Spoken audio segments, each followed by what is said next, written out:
शिवाय। शिवजी सदा सहाय। ओम नमः शिवाय। गुरुजी सदा सहाय। जय गुरुजी। अथ श्री शिव महापुराणे चतुर्थ कोटिरुद्र संहिता अथ द्वादशोऽध्यायः। ऋषय ऊचु सूत जानासि सकलं वस्तुव्यास प्रसादतः तवाज्ञातं न विद्येत तस्मात् पृच्छामहे वयं। लिंगं च पूज्यते लोके तत्त्वया कथितं च यत् तत्तथैव न चान्यद्वा कारणं विद्यते त्विह। बाणरूपा श्रुता लोके पार्वती शिववल्लभा एतत्किं कारणं सूत कथय त्वं यथा श्रुतं। सूत उवाच कल्पभेदकथा चैव श्रुता व्यासान् मया द्विजा तामेव कथयाम्यद्य श्रूयतां ऋषि सत्तमा। पुरा दारुवने जातं यद्भूतं तु द्विजन्मनां तदेव श्रूयतां सम्यक् कथयामि यया श्रुतं। दारुनाम वनं श्रेष्ठं तत्र सन्दृशितर्षि सत्तमा। भव शिवभक्ता सदा नित्यं शिवध्यानपरायणा त्रिकालं शिवपूजां च कुर्वन्तीं स्म निरन्तरं। नानाविधैस्तवैर्द्वैस्तुष्ट्रुवुस्त्रे मुनीश्वरा ते कदाचिद्वने याताः समिधाहरणाय च सर्वे द्विजर्षभाशैवा शिवध्यानपरायणा। एतस्मिन्नन्तरे साक्षात् शङ्करो नीललोहितः विरूपं च समास्थाय परीक्षार्थसमागतः। दिगम्बरोऽति तेजस्वी भूतिभूषणभूषितः सचेष्टामकरोदुष्टं हस्ते लिङ्गं विधारयन्। मनसा च प्रियं तेषां कर्तुमेव वनवासिनां जगाम तद्वनं प्रीत्या भक्तप्रीतो हरः स्वयं। तं दृष्ट्वा ऋषिपत्न्यस्य स्थाः परं त्रासमुपागता विहला विस्मिताश्वान्या समाजग्मुस्तथा पुनः अलिलिङ्गुस्तथा चान्या करं धृत्वा तथा परा परस्परं तु सद्धर्षात् सम्मग्नास्ता स्त्रियस्तदा। एतस्मिन्नेव समये ऋषिवर्याः समागमन् विरुद्धं तं च ते दृष्ट्वा दुःखिता क्रोधमूर्छिता। तदा दुःखमनुप्राप्ता कोऽयं तथा ब्रुवन् समस्ता ऋषयस्ते वे शिवमाया विमोहिता। यदा च नोक्तवान् किञ्चित्स्तवधूतो दिगम्बरः ऊचुस्तं पुरुषं भीमं तदा ते परमर्षय। त्वया विरुद्धं क्रियते वेदमार्गविलोपि यत् ततस्त्वदीयं तल्लिङ्गं पततां पृथिवीतले। सूत उवाच इत्युक्ते तु तदा तैश्व लिङ्गं च पतितं क्षणात् अवधूत्य तस्याशु शिवस्याद्भुतरूपिणा तल्लिङ्गं चाग्निवत् सर्व यदद्दाह पुरस्थितं। यत्र यत्र च तद्धाति तत्र तत्र दहेत् पुनः। पाताले च गतं तच्च स्वर्गे चापि तथैव च भूमौ सर्वत्र तद्धातं न कुत्रापि स्थिरं हि तत्। लोकाश्वव्याकुला जाता ऋषयस्ते दितुः न शर्म लेभिरे किच्चे देवाश्वऋषयस्तथा। नग्नातस्तु शिवो यस्तु ते सर्वे च सुरर्षयः दुःखिता मीलिताः शीघ्रं ब्रह्माणं शरणं ययुः। तत्र गत्वा च ते सर्वे नत्वा स्तुत्वा विधिं द्विजा तत्सर्व मवदनं वृत्तं ब्रह्मणे सृष्टिकारिणे ब्रह्मा तद्वचनं श्रुत्वा शिवमाया विमोहिता ज्ञात्वा ताच्छकरं नत्वा प्रोवाच ऋषिसत्तमान् ब्रह्म उवाच ज्ञातारश्व भवन्तो वे कुर्वते गर्हितं द्विजा अज्ञातारो यदा कुर्युः किं पुनः कथ्यते पुनः विरुध्य एवं शिवं देवं कुशलं कः समीहते मध्याह्नसमये यो वे नातिथिं च परामृशेत् तस्यैव सुकृतं नीत्वा स्वीयं च दुष्कृतं पुनः संस्थाप्य चातिथिर्याति किं पुनः शिवमेव वा यावल्लिङ्गं स्थिरं नैव जगतां त्रियते शुभं जायते न तदा कापि सत्यमेतद्वदाम्यहम् भवद्विश्व तदाकार्य यथा स्वास्थ्यं भवेदिह शिवलिङ्गस्य ऋषयो मनसा संविचार्यताम् सूत उवाच इत्युक्तास्ते प्रणम्योर्चुर्ब्रह्मण मृषयश्ववे किमस्माभिर्विधे कार्य तत्कार्य त्वं समादिश इत्युक्तश्व मुनिशैस्ते सर्वलोकपितामह मुनिशास्तांस्तदा ब्रह्मा स्वयं प्रोवाच वे तदा ब्रह्म उवाच आराध्य गिरिजां देवीं प्रार्थयन्तु सुराशिवम् योनिरूपा भवेच्चेद्वे तदा तस्तिरथां व्रजेत् तद्विधिं प्रवदाम्यद्ध सर्वे शृणुत सत्तमा तामेव कुरुत प्रेम्णा प्रसन्ना सा भविष्यति कुम्भमेकं च संस्थाप्यं कृत्वाष्टदलमुत्तमं दुर्वायवाकुरैस्तीर्थो कमापूरयेत्ततः वेदमन्त्रैस्ततस्तं वे कुम्भं चैवाभिमन्त्रयेत् श्रुत्युक्तविधिना तस्य पूजां कृत्वा शिवं स्मरन् तन्लिगं तज्जलेनाभिषेचयेत् परमर्षयः शतरुद्रीयमन्त्रेस्तु प्रोक्षितं शान्तिमाप्नुयात् गिरिजां योनिरूपां च ब्राह्मणं स्थाप्य शुभं पुनः तत्र लिङ्गं च संस्थाप्य पुनश्वेवाभिमन्त्रयेत् सुगन्ध्यैश्वन्दनैश्वेव पुष्पधूपादिभिस्तथा नैवेद्यादिकपूजाभिः स्तोषयेत् परमेश्वरं प्रणिपातैस्तवे पुण्यैर्वादैर्गानैस्तथा पुनः ततः स्वस्त्ययनं कृत्वा जयेति व्याहरेत्तथा प्रसन्नो भवदेवेश जगदाह्यदकारक कर्ता पालयिता त्वश्च संहर्तास्त्वं निरक्षर जगदादिर्जगद्धोनिर्जगदन्तर्गतोऽपि च शान्तो भव महेशान सर्वलोकां स्वपालय एवं कृते विद्धो स्वास्थ्यं भविष्यति न संशयः विकारो न त्रिलोकेऽस्मिन् भविष्यति सुखं सदा सूत उवाच इत्युक्तास्ते द्विजा देवा प्रणिपत्य पितामहं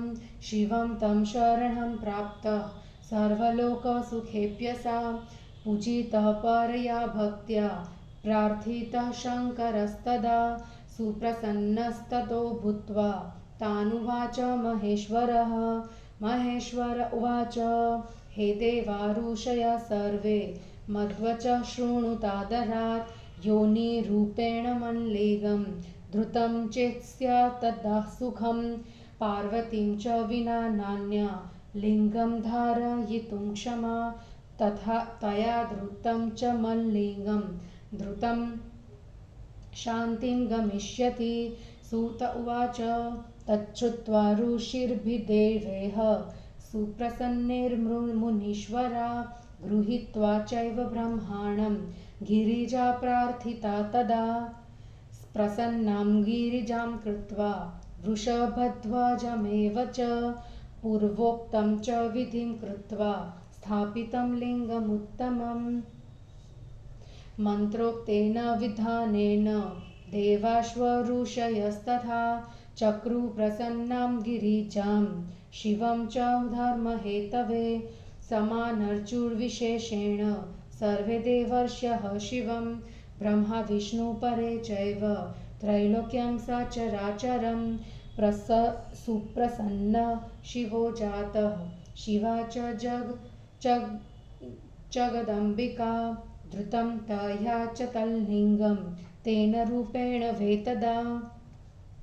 लोकानां स्थापिते लिङ्गे कल्याणं चाभवत्तदा प्रसिद्धं चैव तल्लिङ्गं त्रिलोक्यामभवद्विजः। हाटेशमिति विख्यातं तच्छिवा शिवमित्यपि पूजनातस्य लोकानां सुखं भवति सर्वथा।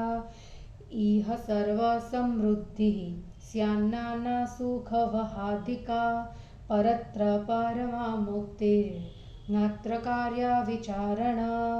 इति श्रीशिवमहापुराणे चतुर्थकोटिरुद्रसंहितायां लिंगस्वरूपकारवर्णनं नाम 12वां अध्यायः। हिंदी अनुवाद।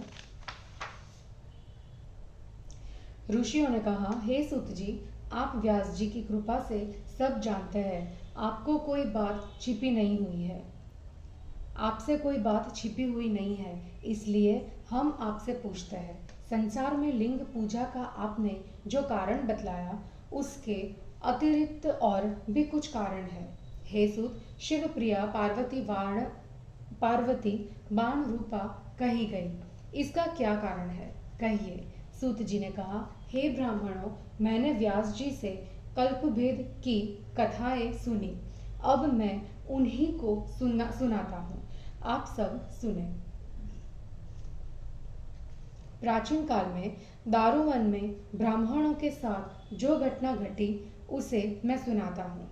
जैसा मैंने सुना है, दारू नामक उत्तम वन में शिव ध्यान में तत्पर शिव भक्त रहते थे।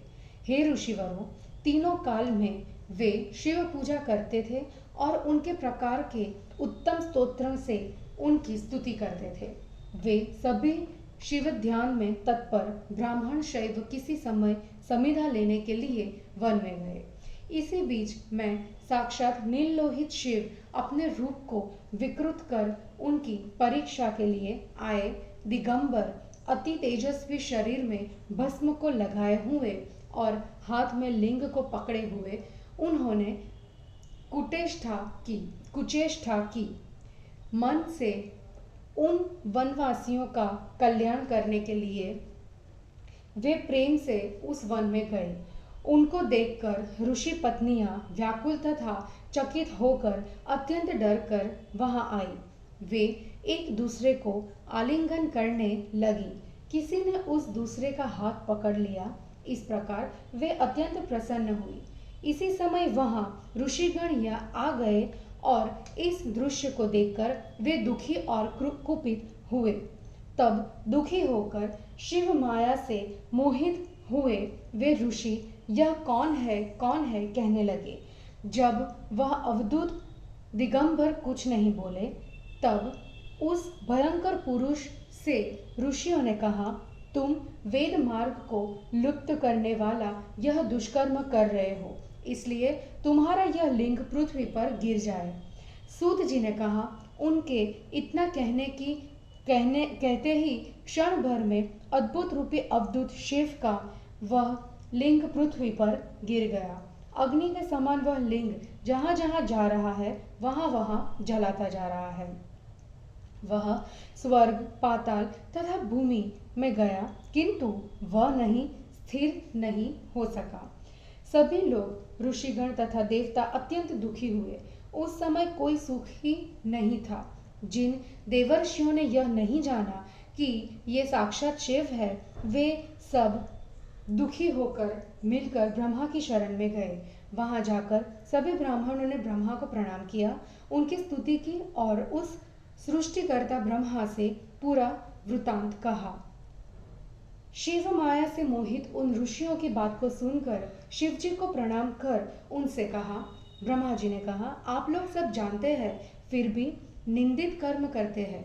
हे ब्राह्मणों, यदि अज्ञानी ऐसा करे तो फिर क्या कहा जाए। इस प्रकार शिव जी से विरोध करने कौन अपनी कुशल चाह सकता है। दोपहर में घर आए हुए अतिथि का जो सत्कार नहीं करता, वह उसके पुण्यों को लेकर और अपने पापों को देकर चला जाता है, वह भले ही शिव ही क्यों ना हो। मैं सच कह रहा हूँ, जब तक तीनों लोकों में कहीं भी यह लिंग स्थित नहीं होता, तब तक नहीं कहीं भी स्वस्थता नहीं आ सकती। हे ऋषियों, इस शिवलिंग के बारे में आप लोग विचार कीजिए। सूत जी ने कहा। इतना कहने पर ऋषियों ने ब्रह्मा को प्रणाम करके कहा कि हम लोगों को क्या करना चाहिए, आप आज्ञा दीजिए। मुनिवरों द्वारा ऐसा कहे जाने पर ब्रह्मा जी ने उनसे स्वयं कहा। ब्रह्मा जी ने कहा, गिरिजा की आराधना करो कि वे योनि रूपा हो। फिर शिव जी की प्रार्थना करो, वे इसमें स्थित हो। उसकी विधि में कहता हूँ, आप लोग सुनिए। वैसा ही कीजिए जिससे वे प्रसन्न हो। एक कलश की स्थापना करो, उसमें दूब की 8 पत्तियां जौ तथा गंगाजल डालकर उसे भर दो। वेद मंत्रों से उस कलश का अभिमंत्रण करो। शिवजी का स्मरण करते हुए वेद विहित विधि से उसकी पूजा करें। हे ऋषियों, उस लिंग का उस जल से शतरुद्री मंत्रों से अभिषेक करें, तब शांति हो सकती है। फिर योनि रूपा गिरिजा तथा बाण को स्थापित कर उस पर उस लिंग की स्थापना करके मार्जन करें। सुगंधित पदार्थों, चंदन, फूल, धूप, दीप, नैवेद्य आदि से भगवान शिव जी की पूजा करें, प्रणाम करें, स्तोत्र पाठ करें, गीत वाद्य का आयोजन करें, फिर स्वस्ति वाचन करके जय जयकार करें और प्रार्थना करें कि संसार को प्रसन्न करने वाले महादेव आप प्रसन्न होइए। आप संसार के कर्ता, धर्ता, सहर्ता तथा अविनाशी है। आप संसार के आदि है, उत्पत्ति कारण है और सभी के आत्मा स्वरूप है। शिव जी, आप शांत होकर सब लोगों की रक्षा कीजिए। इस विधि से करने पर सभी निसंदेह सुखी हो जाएंगे। किसी प्रकार का विकार न होकर तीनों लोग सुखी हो जाएगा। सूत जी ने कहा। इतना कहने पर वे ब्राह्मण ब्रह्मा जी को प्रणाम कर सभी लोकों में सुख की इच्छा से शिव जी की शरण में गए। परम भक्ति से शिव जी की पूजा कर उनकी प्रार्थना की। तब प्रसन्न होकर शिव जी ने उनसे कहा। महेश्वर ने कहा, हे देवताओं, ऋषियों, आदर से मेरी बात को सुनिए। पार्वती के बिना और कोई मेरे लिंग को धारण नहीं कर सकता। वह जब मेरे लिंग को धारण कर लेगी तब शीघ्र शांति होगी। सूत जी ने कहा, हे मुनिवरों, यह सुनकर देवताओं तथा ऋषियों ने ब्रह्मा के साथ गिरिजा की प्रार्थना की। गिरिजा तथा शिव जी को प्रसन्न करके पूर्वोक्त विधि से उस श्रेष्ठ लिंग की स्थापना की। मंत्रोक्त विधान से देवताओं तथा ऋषियों ने धर्म की स्थापना करने के लिए शिव पार्वती को प्रसन्न किया। ब्रह्मा, विष्णु आदि देवताओं तथा ऋषियों ने तीनों लोकों के चर अचर के साथ विशेष रूप से शिव जी का पूजन किया। शिव तथा पार्वती प्रसन्न हुए। पार्वती ने उस लिंग को धारण किया। उस लिंग की स्थापना हो जाने पर सबका कल्याण हुआ। हे ब्राह्मणों, वह लिंग तीनों लोकों में प्रसिद्ध हुआ। शिवाशिव की वह स्थापना हाटकेश के नाम से प्रसिद्ध है। इसकी पूजा से सभी लोग सुखी होते हैं। इसके पूजन से इस लोक में समस्त सुखों को देने वाली सभी प्रकार की संपत्तियां मिलती है और परलोक में निसंदेह उत्तम मुक्ति मिलती है। इस प्रकार श्री शिव महापुराण में लिंग स्वरूप कारण वर्णन नामक 12वां अध्याय समाप्त हुआ।